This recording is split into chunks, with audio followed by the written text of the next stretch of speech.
what we've learned over the years is core values are everything. So one, knowing what your core values are and asking questions in the interview process that suss out core values fit are really important.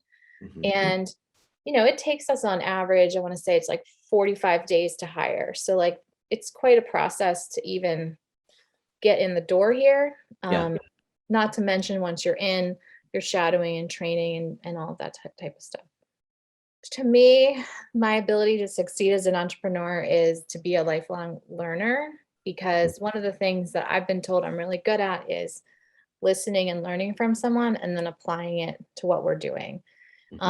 So I mentioned I did the Goldman Sachs program. It's amazing. It's free. It's 100 hours of business training put together by Babson, which is the top entrepreneurship school in the country. So highly recommend it. I did that program probably like 7 years ago. And that's really where I came to the point of like, I can't build my business with subcontractors the way that I want to, because I wouldn't have control over them delivering the service as I was knowing it needed to be. So that was the takeaway from that. Strategic coach, I've been in equally as long. And, there's so many takeaways in terms of the tools and things that we use in there. But they teach a concept called the entrepreneurial time system, which is all about setting up your week around free days, focus days, and buffer days. And so being really intentional with your time and energy management.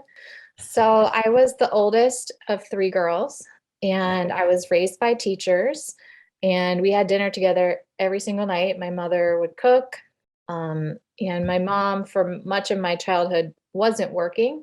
She was like a stay-at-home mom raising 3 girls. And I had zero understanding or access or interest in business growing up, like none. And so my mother used to always say, I think you're going to be in business one day. And I would be like, well, what does that mean? And she was like, well, I don't know, because they're teachers. So I had no sort of like the usual story. Oh, I was selling things on a lemonade stand at like 5. I don't have any of that type of story. Was there anything about your personality, would you say, that was, more go-getter-ish than what other people's were? Would you say, like, I mean, there had to have been something that stood out to your mom that would allow her to say that was going to be what you're going to get into? I mean, I was bossy. I was the oldest. Maybe that's what it is. I was tenacious, and I think, but I don't think even when my mom was talking about, business, she would picture an entrepreneur ever. Interesting. So, did you do the whole college thing and all of that then? What did you study in college? I took the scenic route through college. So I wound up going to, I think, 4 universities before I graduated. Actually graduated from University of Pennsylvania. I had an amazing German teacher in high school growing up. So I thought, I'm going to, teachers, the rest of my family, everybody's a teacher. So I thought I'll be a German teacher. And I went and decided I was going to major in German. Well, they didn't have it at that school. So then I transferred. Then I followed a boy, and I lived in Alaska for a few years. Oh, wow. So 2 other schools. And then I finally came home at like 21, and I got a job working at University of Pennsylvania here in Philly. And that's where I ultimately graduated from. And at that point, it was all about, how do I graduate? What is the fastest path to graduate? So I have an English degree from UPenn. Very cool. And at what point did you decide that you were going to hang your shingle and start your company? So after my son was born, like I shared, I was working at University of Penn. I was commuting, and I loved the work. I loved the people I was working with, but like the thought of having a newborn with a commute and all that, it's just like, ugh. So I was interviewing for jobs locally, and one of the women that I was looking to hire was talking about how she had a virtual assistant, and I'd never heard of that, but it had to do with the work I liked to do, which was admin. And so I started researching it, and I said, well, I could just do this. I could just do admin work and do it from home. So it wound up that 2 of my last jobs came on as clients, Penn being one of them. They were some of my first original clients when I started. Very cool. So you basically, you heard about this virtual assistant position and you said, okay, I'm going to be a virtual assistant. And then at one point, I mean, at a certain point, it had to have grown, more than like you could handle. And is that when you decided, okay, I've got to bring in other people underneath me, and maybe there's something here that I can create this business that we can offer these services to other people? Is that basically how it all came together? Yeah, I mean, it was scary times. At the time, my ex was not working. And so I was like leaving a job to do this as I had, and, I had a young son. And so I was like doing the client work after work. So I was working, all the time, which was totally crazy. And then when he and I split and I was basically on my own with my son, I reached this point where I was like it was never going to happen ever again that I could work like that anymore. Yeah. So I really had to redesign what my day was going to look like. But yeah, I mean, it was a slow progression after a year or two that I kind of was like, got very entrepreneurial. I didn't set out, I'm going to be an entrepreneur and this is what I'm going to do. That was never the program. Yeah. Yeah. Talk a little bit about, I guess your breaking point, when you realize that, hey, this isn't working, I can't do this all on my own. Because again, you had a lot of pressure, a lot of responsibility on your shoulder at the same time. And, you're in this position that I think a lot of entrepreneurs end up getting into. They start their own company, whatever that might be. They do all the work themselves and just end up getting burned out. Talk a little bit about what life was like, during that time when you were, kind of ripping your hair out, I suppose. Yeah, I mean, I think women in general grow businesses differently than men. I really have found that. I've had my business for 15 years. It's as old as my son. But in the early days, I never had this vision. Like at this point, we have about 45 employees. And from where I was 15 years ago doing the work, okay, maybe I'm going to bring in someone else. They're going to help me with the work. And then it turned into, well, actually, I think I'm an entrepreneur and I'm trying to build a company, to educating myself through a lot of, peer relationships. And I did the Goldman Sachs program and I'm part of EO. And so all this learning that I did as an individual is where we are now today. But my main point is I feel like I grew up with my company, like we're one and the same in terms of our maturity. Yeah, that's interesting. What, and when you were making that transition, from being a solopreneur to, having employees, do you feel like there are things that you could have done better or done differently? Looking back? Yeah. A million things. Yeah. Hindsight is 2020. What were some of the ones that kind of stand out? Like, what are some of those mistakes that, you wish you could take back, today? Well, there's a million, so I'll just pick some broad strokes. One of the hardest things that I've faced as a leader is, what is the correct operating structure for my business, right? So we went from having contractors, then we said, all right, we're going to have employees, then we're going to have part-time employees, then we're going to have full-time employees, then like we're selling this fractional service, yet we have full-time employees. And so it's this endless sort of like chess game that we play, trying to find the perfect structure. Because from where I sit, there might be other industries that sell fractional services, but my industry, virtual admin, it's still the Wild West. There's not like one company that has it all figured out. There's companies that sell it differently and do different things, but there's no one who's like, having employees and doing this well from where I sit. Yeah.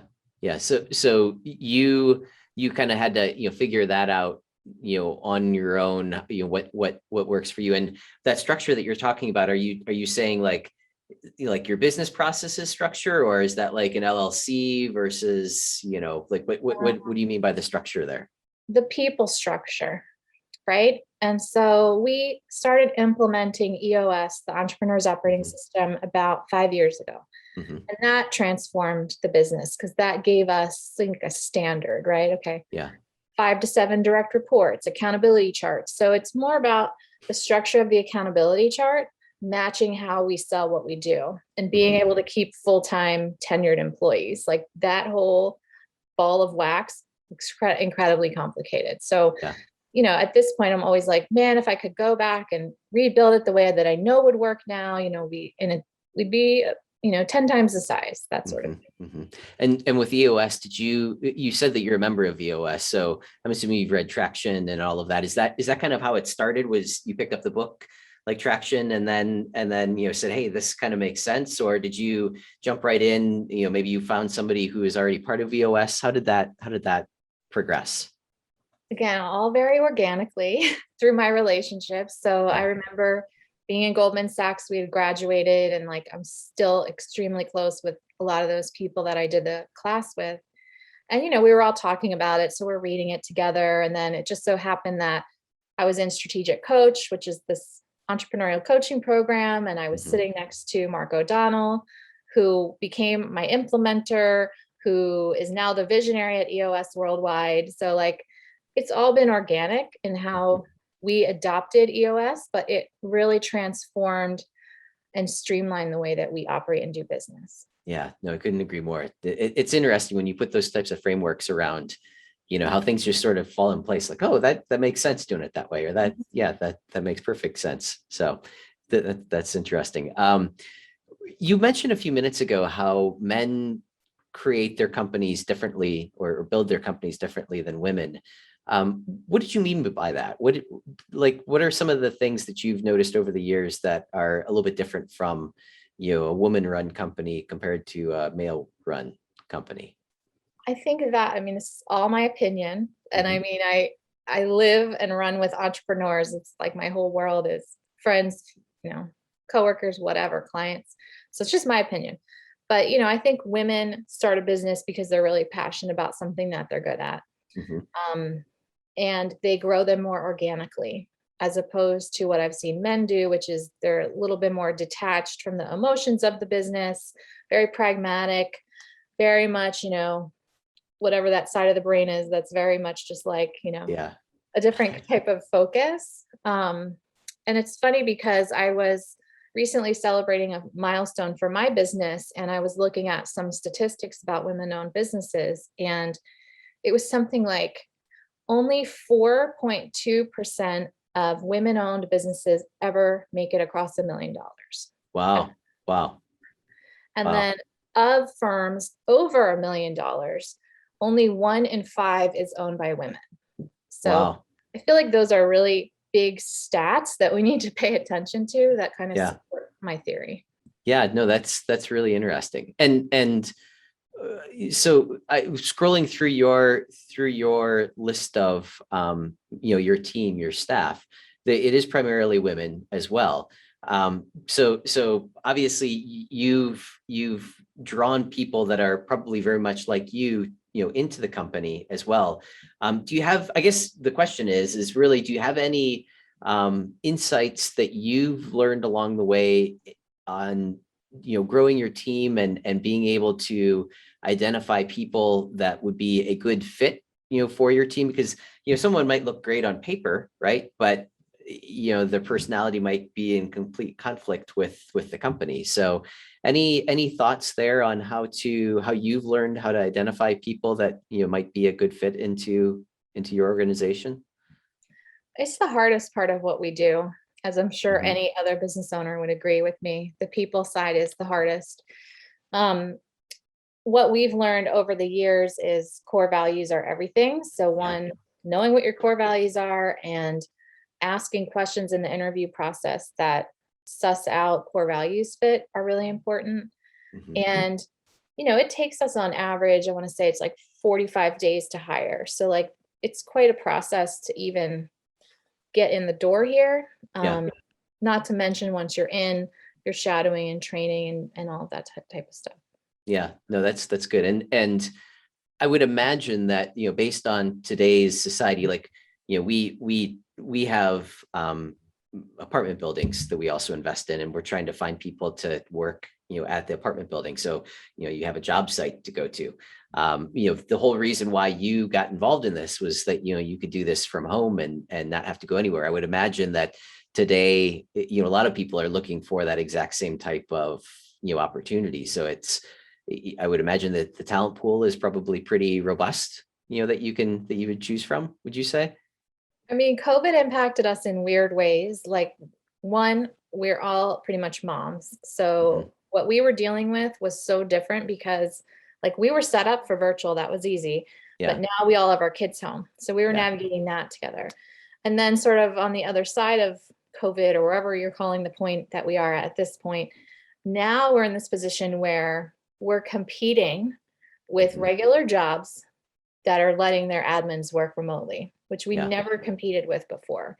And they can pay them way more than we are able to pay them. So, it becomes like we have lots of different perks and things that we do to stand out and be different as an employer. But like the talent pool is different and a lot more challenging, I think, than it was pre-COVID. Yeah, that's interesting. I guess I didn't really take into consideration that there are a lot of companies now that, are letting people work remotely. So yeah, that makes sense. Big change. Yeah. So what are some of the tasks that you would say that you guys really excel at? Like what types of things do you really help a lot of companies do well, when they're looking for a VA? So we try not to call ourselves VAs. So I'll start there. Sorry. So nope, no worries. I just say it to it was for many years, I would say VA, no one even knew what it meant. So now everyone knows what it means. So that's progress. So I'll take that.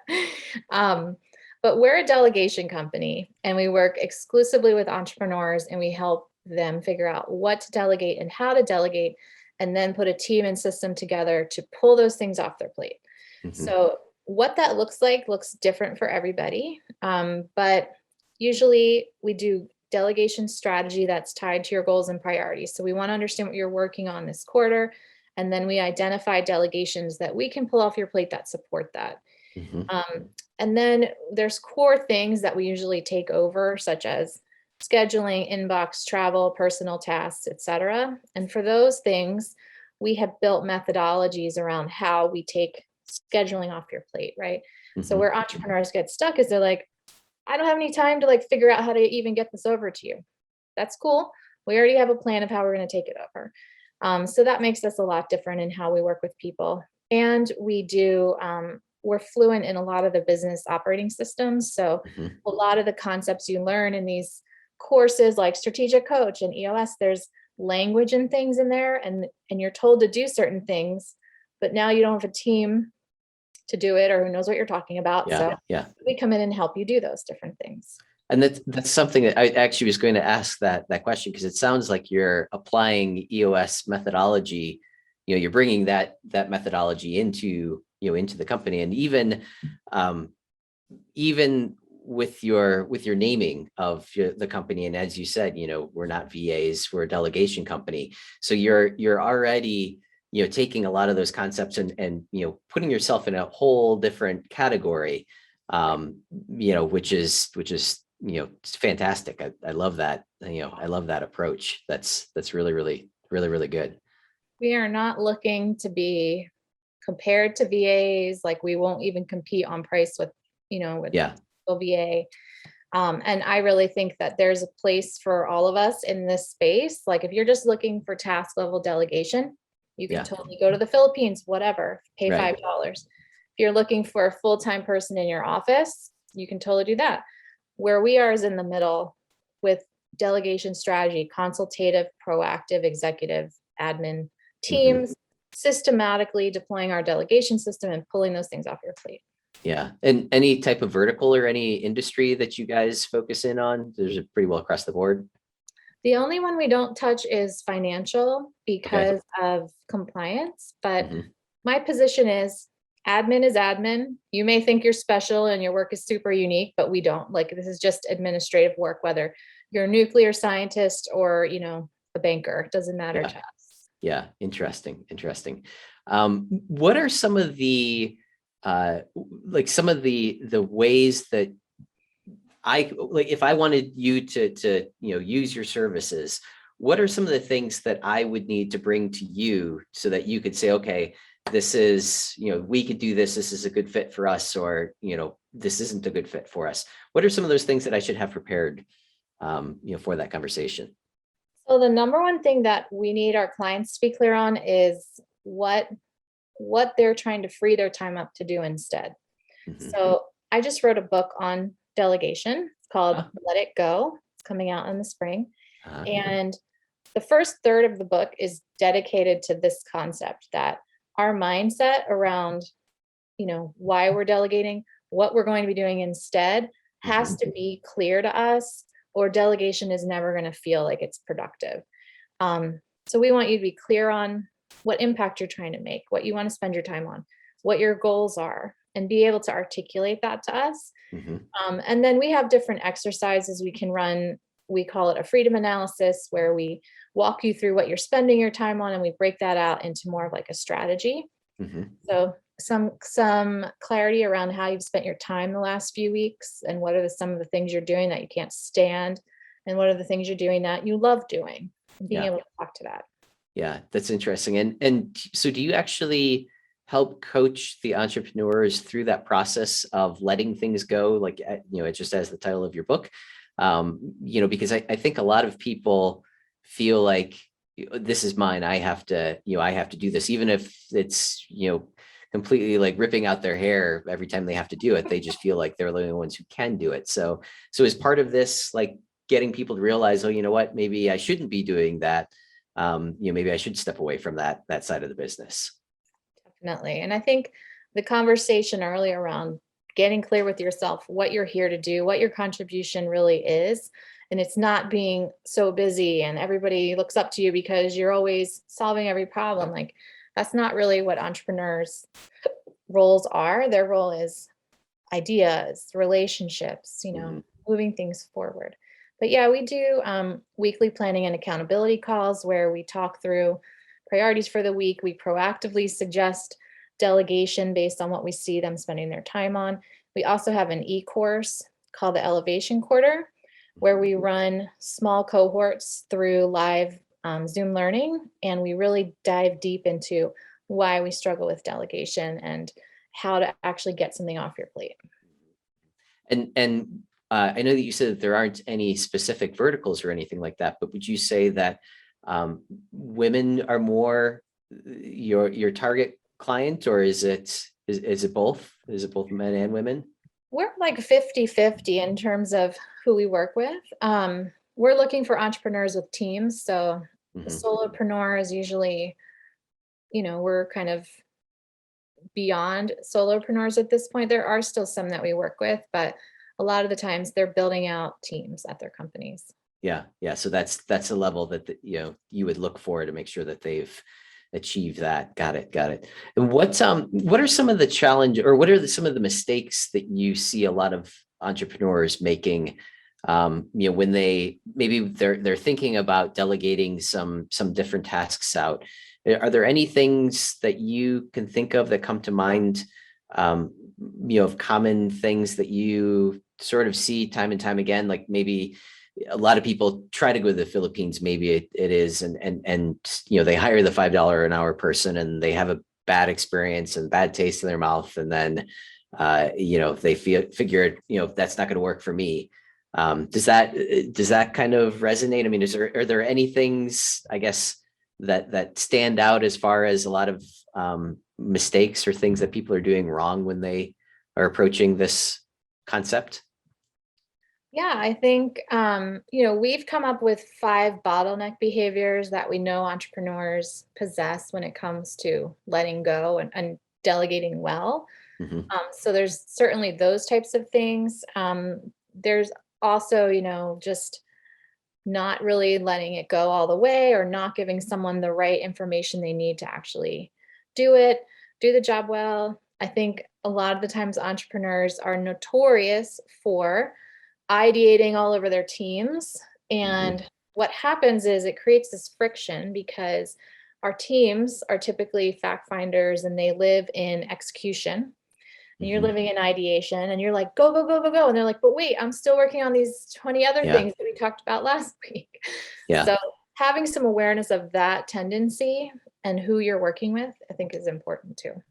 Yeah. And I love that. And I see that time and time again too, where, different entrepreneurs are, let's do this and let's do that. No, now we're over here and let's do this over here. And, you're right. I mean, people just, they get confused, right? Like what's priority? What do we do? What am I supposed to be working on now? You just gave me something else when I've got 20 other things I'm working on. So yeah, couldn't agree more. What are some of the when you went through the EO program, what are some of the things that you really can say, this was a game changer. This was a complete changing moment, in our company, or in maybe at that point, I don't know if you had more than one employee at that point, or if that was, still early days, but a lot of people, I feel, are afraid to join any type of coaching program or mentoring program or any type of like EO organization, anything like that. Because, they feel like, oh, I don't know if I'm different, or if it's, I'm the one who knows my business better than anybody. But, there's this propensity that they feel like they shouldn't be paying for those types of services, or that type of advice. Anything that comes to mind as far as like leaps that you made, because you took that path and were willing to reach out to other people and mentor or advise you from a company standpoint? To me, my ability to succeed as an entrepreneur is to be a lifelong learner, because one of the things that I've been told I'm really good at is listening and learning from someone and then applying it to what we're doing. So I mentioned I did the Goldman Sachs program. It's amazing. It's free. It's 100 hours of business training put together by Babson, which is the top entrepreneurship school in the country. So highly recommend it. I did that program probably like 7 years ago. And that's really where I came to the point of like, I can't build my business with subcontractors the way that I want to, because I wouldn't have control over them delivering the service as I was knowing it needed to be. So that was the takeaway from that. Strategic coach, I've been in equally as long, and there's so many takeaways in terms of the tools and things that we use in there, but they teach a concept called the entrepreneurial time system, which is all about setting up your week around free days, focus days, and buffer days. And so being really intentional with your time and energy management. And then EO, just a little fun one. In my forum, one of the guys was sharing that he implemented Google 5-star reviews. And like, we hadn't done that yet. We put it out there to the team and we said, look, we'll pay you $25 Amazon gift card for every Google review every 5-star Google review that you get. So they're only asking for 5 stars. We've gotten like 25 5-star Google reviews. Nice. That has like skyrocketed our SEO for like, and I mean, it's like these love letters. These clients are saying the nicest things. So it's like, it makes me really happy, but it really transformed our SEO. That was a forum learning. So that's one thing that I think a lot of people, and actually, let me finish my thought. So that's one thing that I think a lot of people don't necessarily understand, that the reviews do weigh in on your SEO and how Google weighs. But I just saw this, I think yesterday or the day before this, but Google on your business review just released the ability to post videos on there as well. And supposedly they're ranking that like above and beyond everything else. So like, you get on there and talk about, the delegation system and all of that, whatever your keywords are, or whatever your focus is, so they're trying to make the Google business listing more interactive, I guess you can say, and take all of those videos and launching that. So that's just like, I just saw that a couple of days ago, and it's brand new. So it's something I have to look into too. So, but yeah. Because a lot of our clients, they hate to type. So I can imagine they'd be like, yeah, I'll make you a video. Yeah, exactly. Get out and show whatever it is that you're doing, making. Yeah. I mean, it's so much easier. I'm the same way. I hate typing, but videos, I can do that all day long. So, no, I love it. If people want to learn more about you, your company, what would be the best way to reach out and get in touch or learn more, would you say? Yes, our website is delegatesolutions.com, and we created a special landing page for your listeners, delegatesolutions.com/pass the secret sauce. And on that page, you can schedule a freedom analysis, which is that exercise we'll do with you complimentary to help you figure out where to even start with delegation. You can check out our e-course, you can schedule a discovery call. I have lots of resources on there tied to delegation for your listeners to check out. I actually love that. And I didn't even think to ask that question. Where do a lot of people start? I mean, obviously your quiz, your program there can help identify that, but is there anything that, sort of is top of mind that, should be let go of prior to other things, would you say? Well, I think none of us should be scheduling. So I think whether Yeah. you're using like Acuity, like you're using your, other tools that are out there. And I would just encourage you, like, don't get overwhelmed, like, oh, it's not going to work for everybody. Okay. It's just going to work for people I'm podcasting with, and just start slicing off the layers of scheduling systematically instead of getting overwhelmed by how it won't solve X, Y, and Z, big problem. Yeah, I But love we that. also have on that landing page a list of sample tasks to delegate by category. So that's really great for brainstorming what can go and getting the juices flowing there. Beautiful. Yeah, we'll certainly put that in the show notes too, because that sounds like a heck of a resource. So I'm sure the listeners will enjoy being able to tap into that bit of knowledge. Emily, this has been fantastic. Thank you for the time today, and I wish you nothing but success. It sounds like you're on your way to some great things. So congratulations. Thank you.